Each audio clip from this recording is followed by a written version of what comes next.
Many companies have started to utilize 3D printing, and Berry College is now in the mix. Berry is mainly using this for a new business class this semester. Dean of the Campbell School of Business, John Grout, explains what this class focuses on. In that class, we're going to talk about there's two streams of it. One is the prototyping side of it, where we're going to be learning about fabrication, digital fabrication tools like 3D printers, laser cutters, milling machines, computer-aided design, things like that.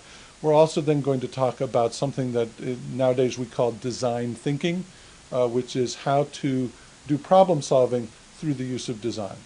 In this class, students get to have hands-on experience with the equipment. Dean Grout describes how the printer works.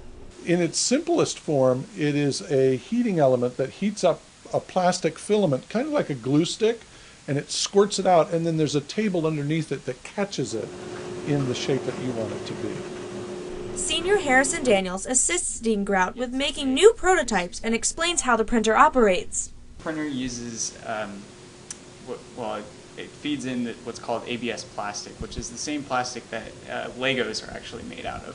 So it comes in this thin wire, and it comes through a nozzle or an extruder, and it heats this plastic, and it will print a model layer by layer. So you load in a 3D model into the computer, send it to the printer, it will layer it, and then print it out layer by layer by heating this plastic and building it from the ground up.